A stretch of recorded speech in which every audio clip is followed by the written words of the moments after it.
9th of December 2021, Pope Francis appointed the Most Reverend Paul Semwogerere as the new Archbishop of Kampala Archdiocese, replacing the late Dr. Cyprian Kizito Lwanga. Semwogerere, aged 65, takes over the mantle as the 5th Archbishop of Kampala Archdiocese. On Tuesday, the 25th of January 2022, all roads will lead to the Sacred Heart Cathedral, Lubaga, for the installation of the Archbishop-elect of Kampala Archdiocese. Under the theme that we grow into the life of Christ, Ephesians chapter 4, verse 15. The Holy Mass will be telecast live on UBC TV at 10 a.m.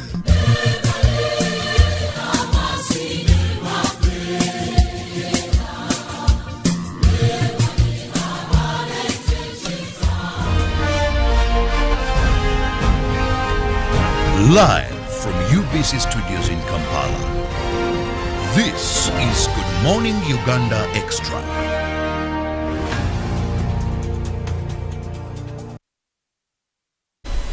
A very good morning and welcome to UBC TV Good Morning Uganda Extra. My name is Jaganda Semakola Ziksoka. It is the 20th of January in this year 2022.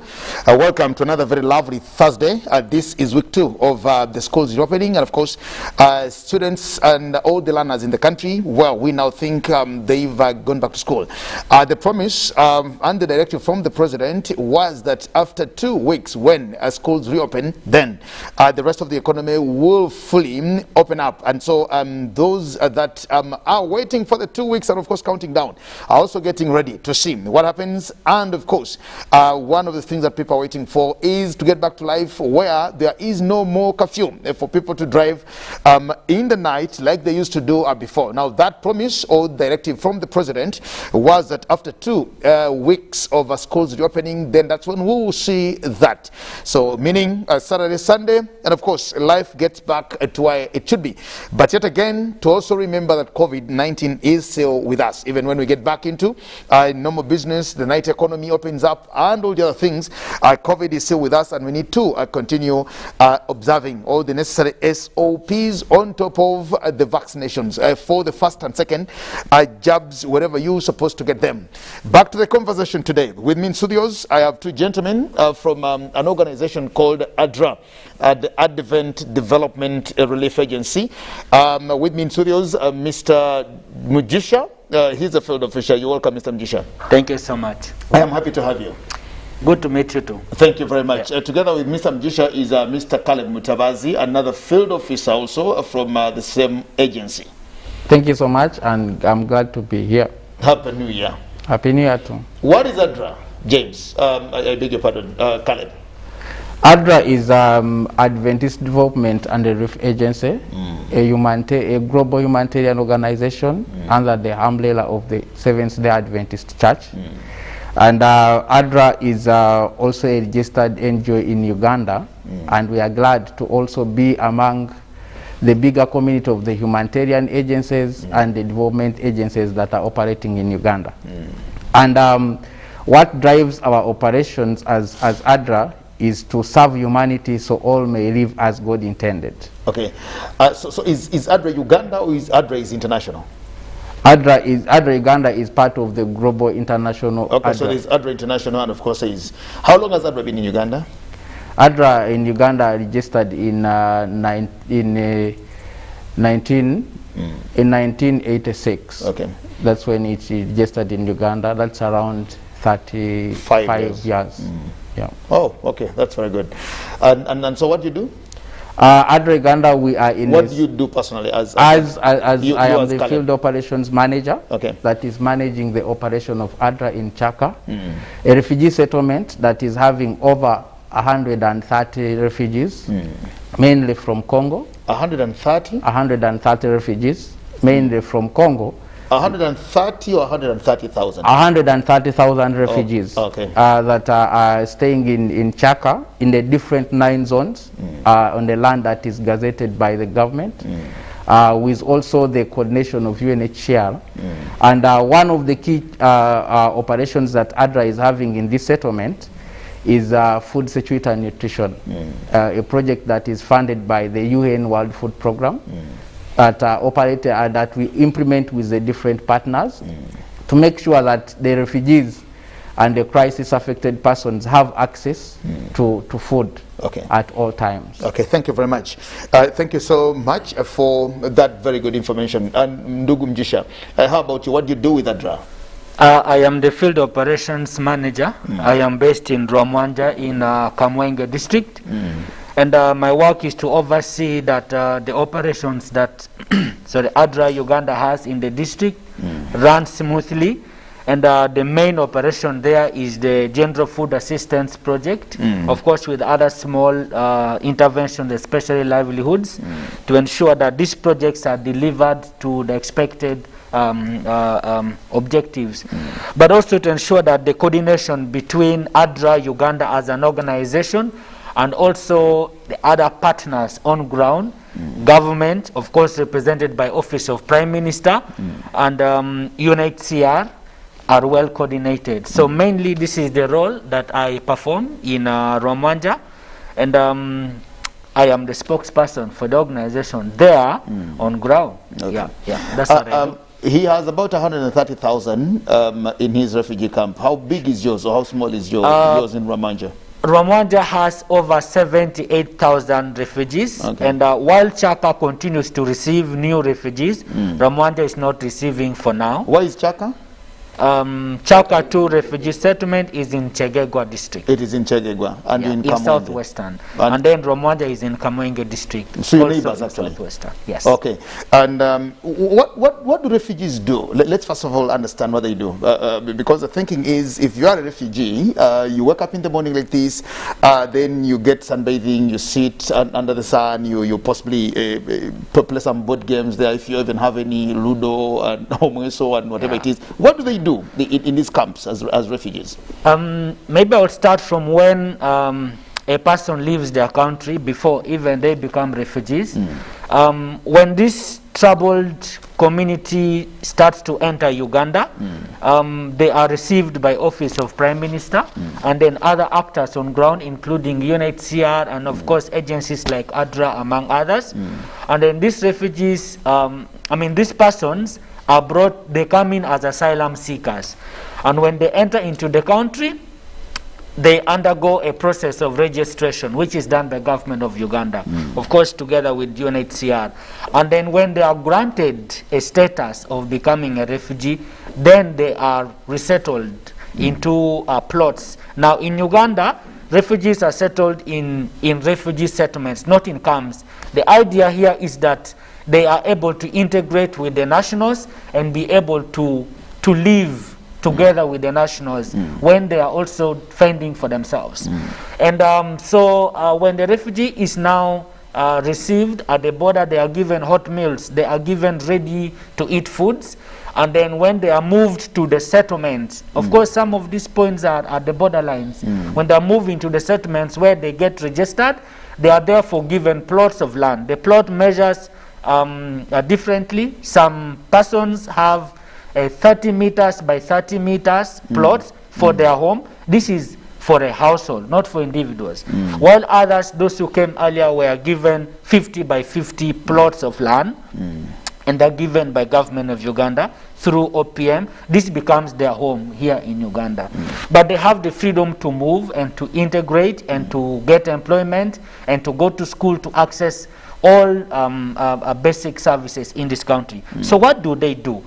A refugee is expected to wake up and cultivate on that small plot of land that is given the 50 by by 50 government. that has been 50 given by to you. 50. Yes. They have portion of it for their houses. They have portion of it for sanitation facilities, and then portion of that piece is supposed to be used by them to grow, to cultivate. Yes, to cultivate, to grow food for themselves. And of course, they have the freedom to also request if there is additional land from the government, bigger than what they have, where they can do bigger cultivation. While some settlements do not have land at all, some settlements still have some piece of land that is not been given out to refugees that OPM is still willing to give it to them to cultivate tentatively while other refugees come. The policy is of course open door policy, so we still hope that any troubled person can come in, and if they are directed to such settlements, then they occupy such such balances of plot that have not been allocated. Okay. So this is what they do. But those who have qualification are encouraged to apply for formal job or even go for informal jobs. Yes. Okay. And I think that's also very good, because we needed to really know when refugees come into the country, what they do, how they live. And let me hear from Khalid here, Mutavazi. You talked about two things which I think are very important. Before you get into the issues, you talked about a settlement and a camp. Let's decipher them. What's the difference, and what is one against the other? To differentiate between the two, and I will give the examples, you realize that Uganda doesn't have any camp.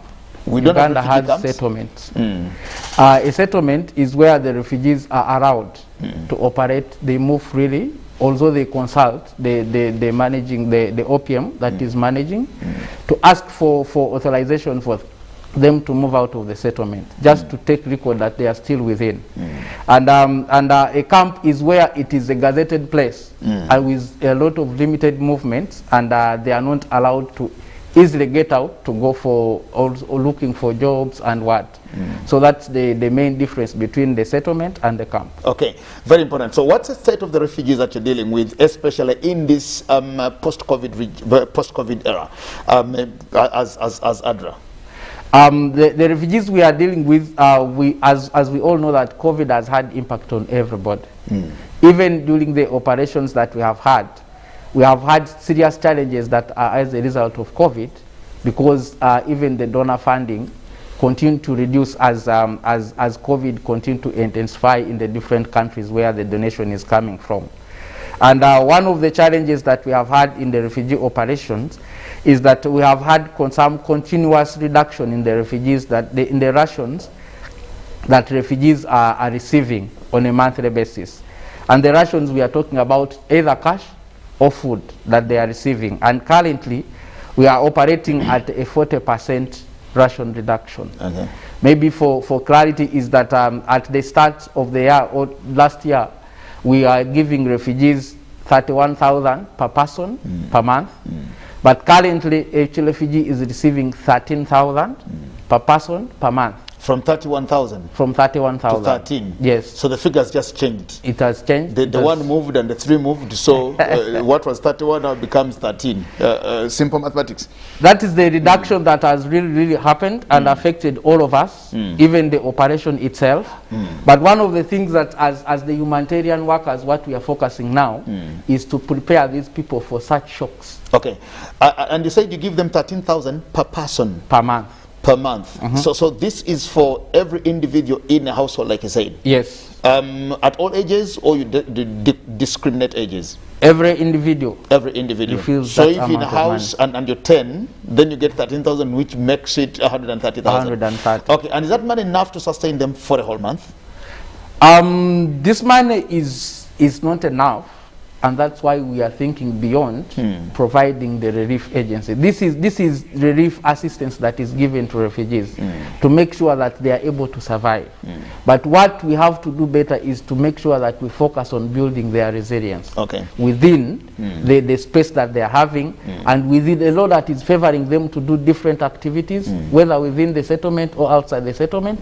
The focus of all of us, as even including Adra, together with other partners, is now to focus on building resilience and preparing them for any shock that they can come. What is the best way? Is it by giving them rations and cash in terms of cash, or dry rations in as far as food is concerned or dry food is concerned? What would be the best option to manage the situation, Mutavazi? The best situation, when you look at how the transition has been happening, the refugees are given a choice. Okay. To either go for cash or to either receive their rations through the dry rations. That is the in-kind distribution. And over time, we have been seeing a shift. One thing that needs to be clear, that when refugees also stay here, they find other alternatives of also helping them to survive. So when you give them the cash, there is that kind of dietary diversity that they can receive using the same amount of money. When you're giving them the in-kind, they are a little bit limited to making the choices of the food that they would want to consume. So one of the two is that it is a preference of the refugees, those who wanted to go to cash, but also as we continue to building resilience, we are focusing on also promoting financial inclusion to make sure that we empower them to take decisions and to make sound financial decisions that are affecting their own lives. Mujisha, how are you as Adra building that resilience to them or for them? Adra Uganda has purposed to ensure that the refugees are able to get out of the challenges that have been imposed of them by one, the ration deduction, COVID-19 situation, and the small size of land that they have, the 30 by 30 meters or 50 by 50 meters. Feet. But by ensuring that we provide, that we support these refugees with fast maturing seeds, mainly vegetables of assorted type, to ensure that they're able to grow on that small piece of land, but also that they're encouraged to work in groups, because in their different groups there is social capital, there's also social support function that they receive. And so these refugees that we target as an organization are trained to grow these crops, to have food, to supplement on what World Food Program is giving. And this is the partnership that Adra has with World Food Program. We are also working with two co-partners that are local organizations. This is Awad and Tomorrow Vijana. Now, through these partners, we are sending effective communication to refugees to let them understand the situation. The situation in the settlements, wherever they are. In the settlements, wherever they are. The situation being that the donor support has dwindled, and therefore what we want is to ensure that they understand and appreciate every little support that Adra is offering and other partners too are offering. Now we are building their resilience also by training them to do savings, which is mainly known as VSLA, that together they can come and pool their little resources and provide a loan fund. VSL to mean village something? Village a loan and saving association, to ensure that they come together and pool resources from which they build a loan fund and they can borrow, and this has worked very well. And also we ensure that we train them financial literacy, to know the values of money, to know how to budget, to know how to use the money economically. Because most refugees that come are from other countries, they don't know our currencies, and they can pay any money for any item. And so this training helps them to appreciate the value for money and how to economically plan how to utilize this money. But also Adra Uganda focuses on vocational skills. Like if you went to northern Uganda, to West Nile, Adra is training a number of youth on different skill sets, tailoring, talking about crocheting and knitting and different maybe bricklaying and concrete practice, among others, to ensure that their capacity are built to be able to generate money to earn a living. Now we are not certain whether donor support will improve or not, but we're also telling the refugees, can they harmonize their living with the host population, the Ugandans, so that between the two, they can also capitalize on some opportunities that exist.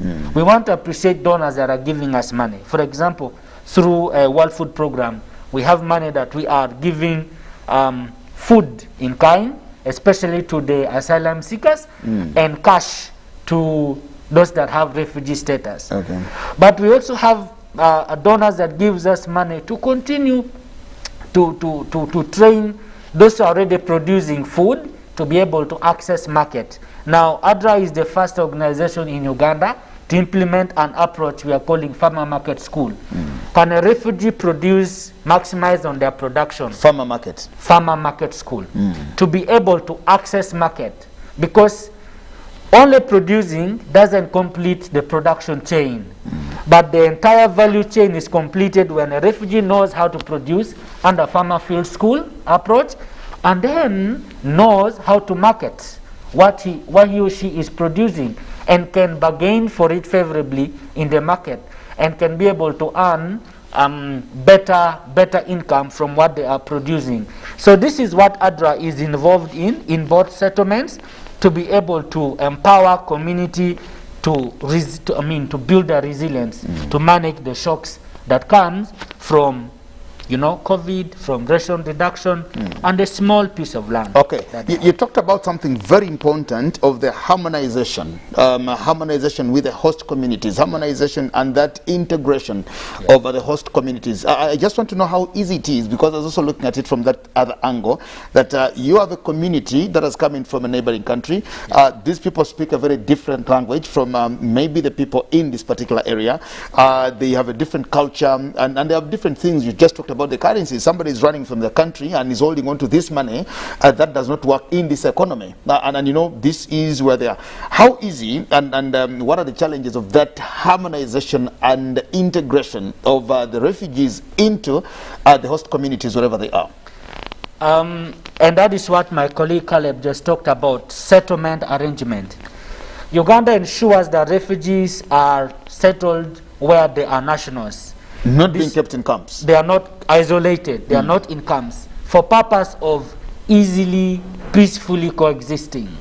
Now, peaceful coexistence is not easy, especially when somebody from other country just comes and settles.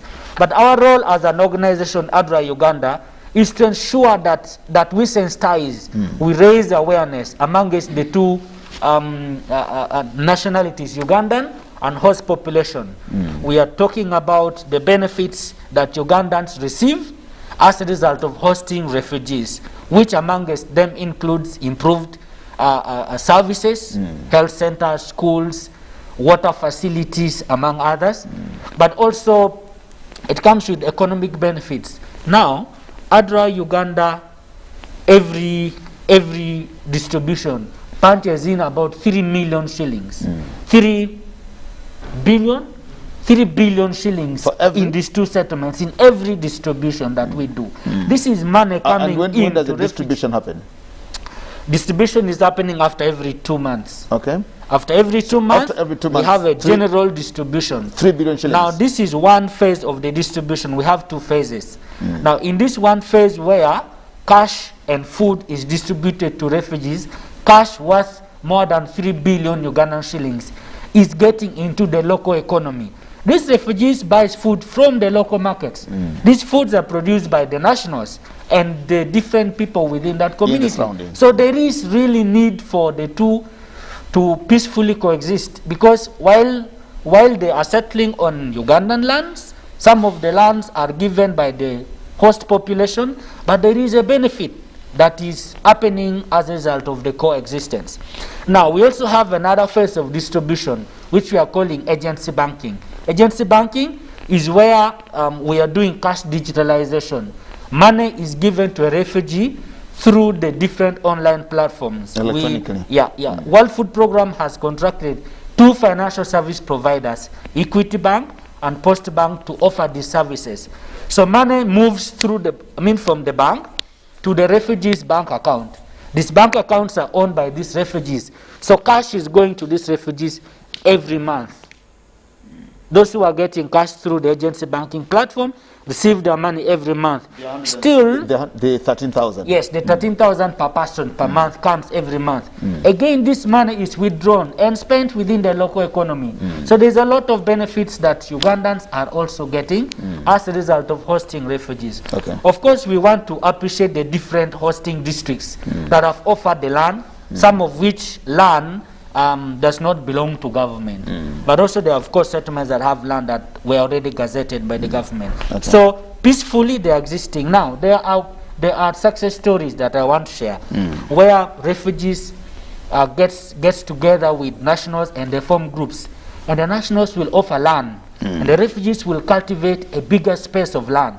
And they grow food. They grow different food crops like cabbages, like watermelon, among others. And they sell. And they're able to improve on their social status. Okay. So this is the benefits that come from peaceful coexistence. And our role is key in providing information, in making sure that we report if there's any misunderstanding, in making sure that we are able to encourage them to even go out further. Okay. Yeah. So how much of this are you doing as the humanitarian response that you're doing as Adra?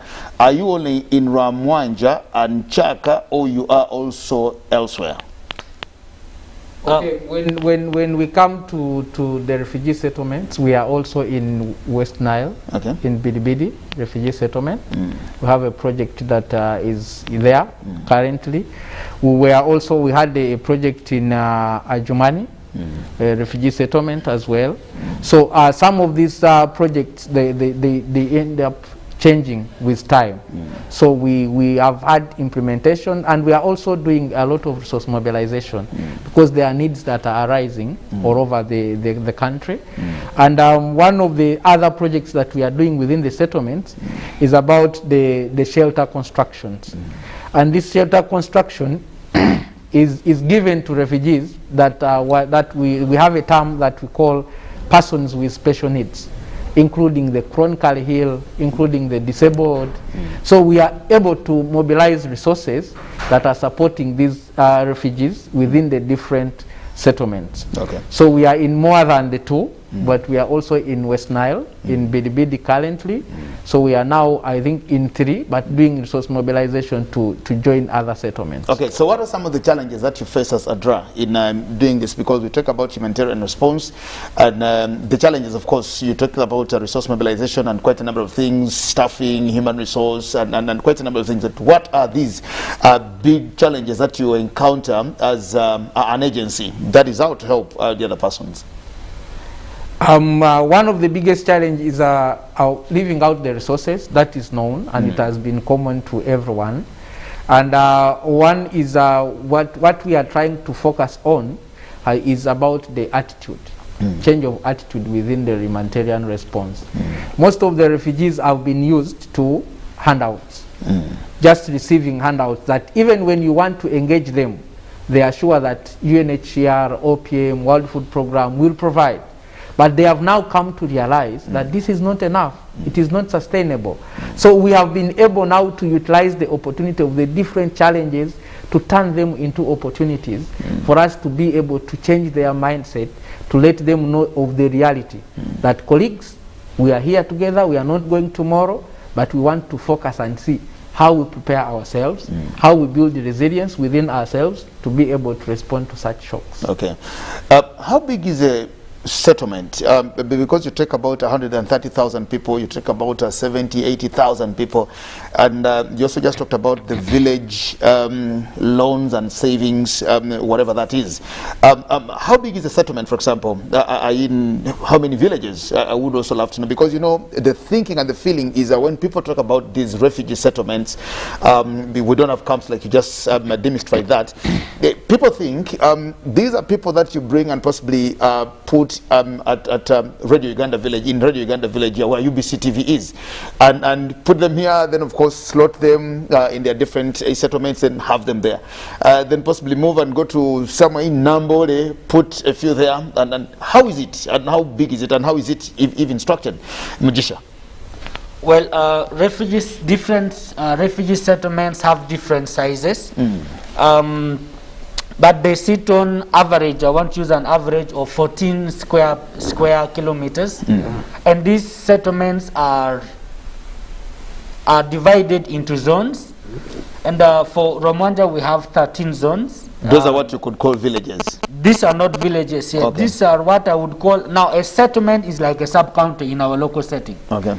And they have a leadership that is called Refugee Welfare Council 3, who is an equivalent of the chairman LC3 of our national setting. Okay. And then we have zones which represents parishes, for example, if I'm talking about the Ugandan setting.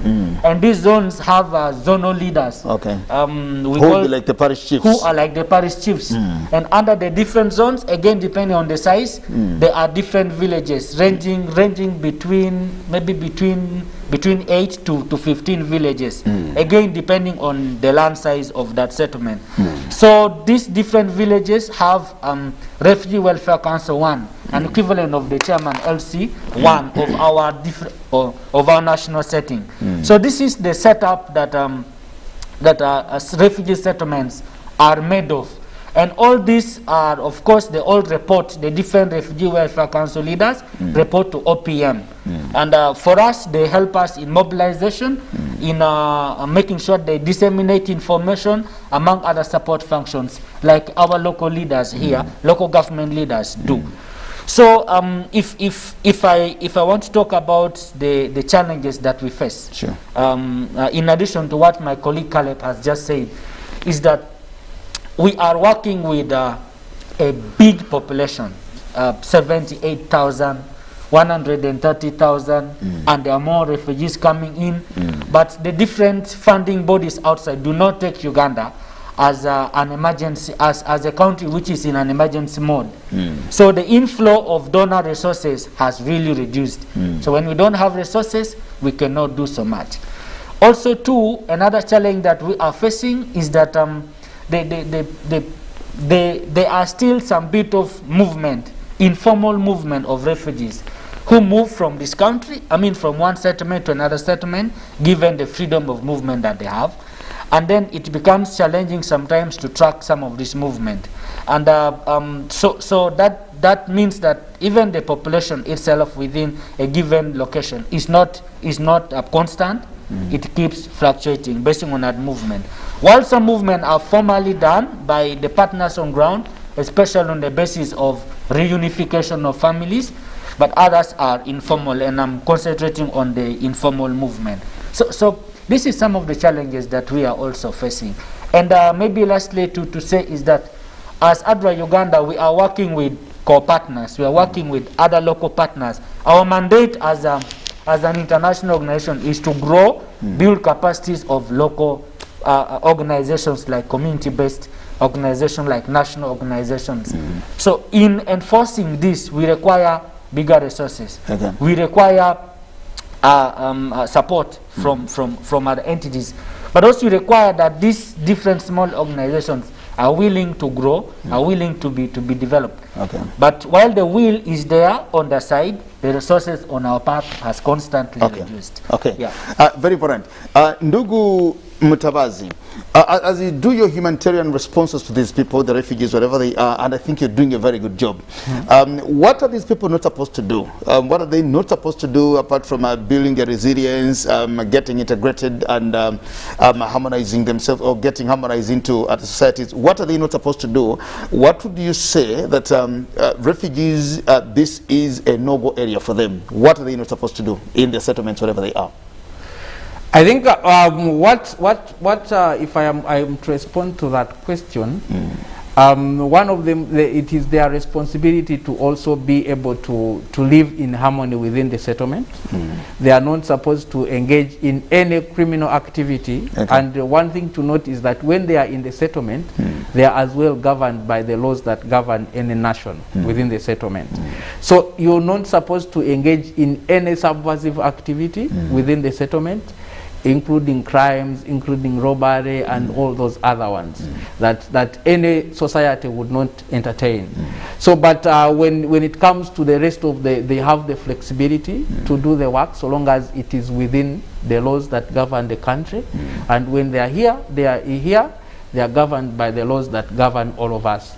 So most of the time is that one thing that we want to make it clear is that when Adra is operating, the settlement is gazetted in a way that it has working sector groups, that we have those partners that are working and supporting psychosocial. Remember, this is a group of people that come when they are traumatized. They remember what happens back home. Some of them reach here when they don't have any relative. So in the process, we have different partners that are giving different services. Even as Adra, when we identify, one of the things that is promoted within the settlement is the linkages. I should be knowing what partner is doing what, such that if a refugee comes to me as Adra, I need counseling, I need this, I know a partner who is providing counseling. So when we are providing this, there are people who are mentally disturbed, and they are supported psychologically by the partners. So we are not judging anybody, but once they are in the settlement and they are allocated a plot of land and they are giving the support, they are governed by the law, so they are not supposed to be involved in any activity that is not gazetted or allowed by the Ugandan laws. When they're given this plot of land, and you said if they have, depending on maybe the household, you have a 50 by 50, you need to have your settlement, you need to have your sanitation somewhere, then you need to have the other piece to cultivate. Who funds having the settlement, the sanitation in place? Because of course the cultivation will be you. It takes your energy, structurally dig, but who helps them to put up these settlements in whichever way? You know, what government does is to identify the settlement and to demarcate the plot by just pegging from that angle to that angle. You get a tape. You get the tape and say from here to there to there. Yes. It's Mgishas. That is all. From here to there to there, it's Mutavazi. Yes. Here. So that means Caleb and I now have a place to live. Now beyond that, UNHCR and her implementing partner that is doing community services will give such a refugee a few non-food items like tarpaulins, I mean plastic sheets, maybe a panga and a blanket and a hand hoe. So now I go on that plot and start a home and start a living. Whatever happens on that will depend on what different projects, different organizations have. If there is an organization that is targeting extremely vulnerable person with latrines, then such a person who is indeed extremely vulnerable is going to be identified and supported. And Adra is doing that for extremely vulnerable person. We go on that land and construct a house and construct the sanitation facilities as well. But for those who are not extremely vulnerable, then they engage into physically starting to construct a home, lay bricks or make mud and start to raise the superstructure and roof it for themselves. That's why in many refugee settlements we see homes made of tarpaulins and not the kind of grass thatch huts that we have. Yes. But also, of course, government has made it a policy that refugees will not do permanent construction because refugees are seen to be temporary settlers. So when they do permanent construction with concrete in the vast land, when they leave tomorrow, the land will certainly be destroyed, may not be reclaimed for further agricultural production. So they engage into construction with semi-permanent or temporary structures. But the work is done by them, and it is not financed by any specific person. However, it is financed by the different organization projects like I just mentioned to you. So how long are they supposed to stay? We need to know this because not so long ago somebody was calling me and telling me we've been in this particular camp, but we now want to go and settle somewhere, Canada or the US or whatever. We have our families and we moved from this country. We now want to go to where our family is, in Canada, in the US, in the UK, etc., etc. How long are they supposed to stay in these camps, let alone these who now have where to go, but the general arrangement? One of the things that Caleb mentioned is that there are certain things refugees are not supposed to do. Once you acquire refugee status, you're not supposed to go back to your home country informally. When you cross back informally, you lose your refugee status. So these refugees, once they are registered, once they sneak and go back. When you sneak and cross the country and go because back. they're normally not far from the border points. Yeah. So when you sneak and go back into the country where you came from, you lose the status that you've had here. That's why OPM will issue a movement permit. If you must travel somewhere, you have a movement permit, a document that authorizes you to move, but return back to your settlement, and that document details the specifics of when you are going to,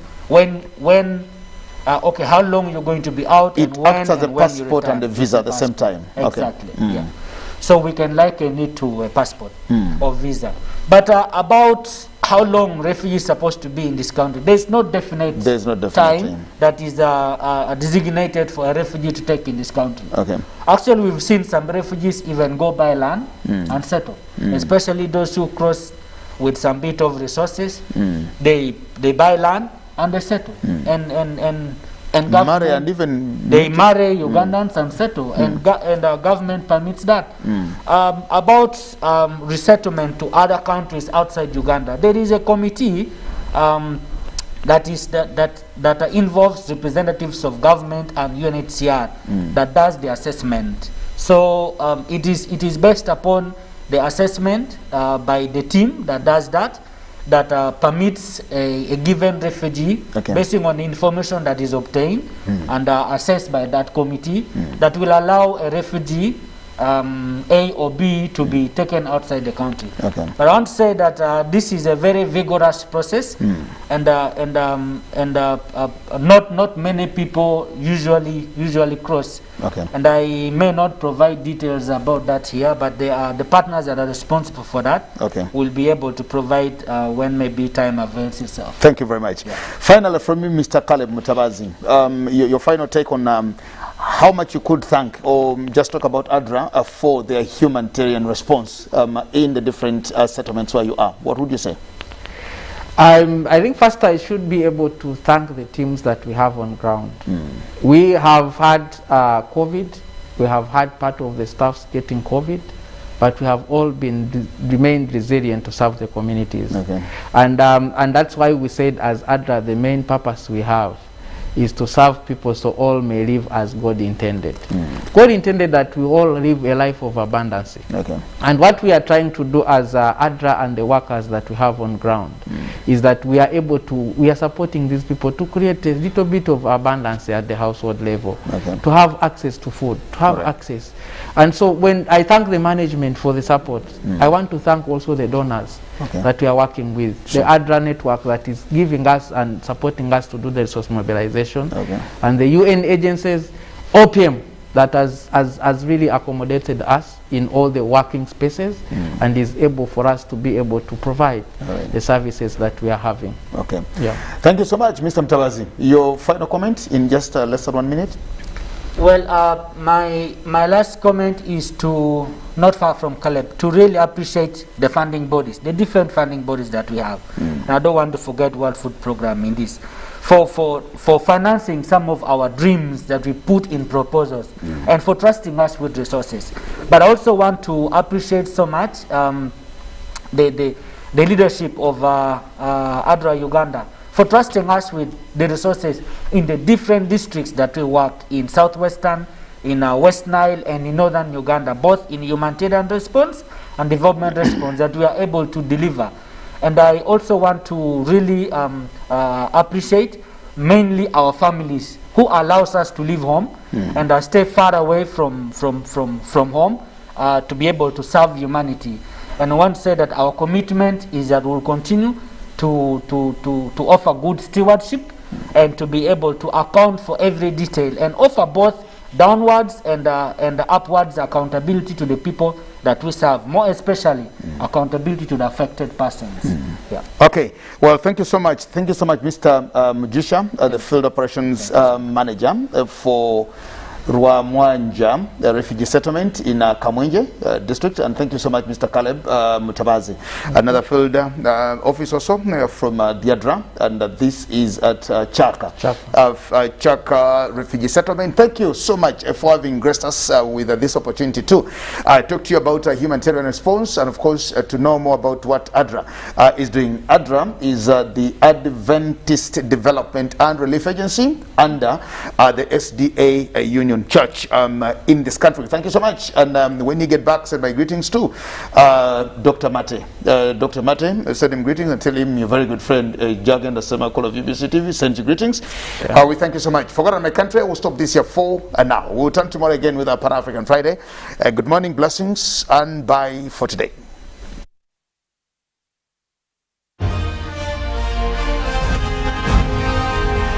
Live from UBC Studios in Kampala, this is Good Morning Uganda Extra.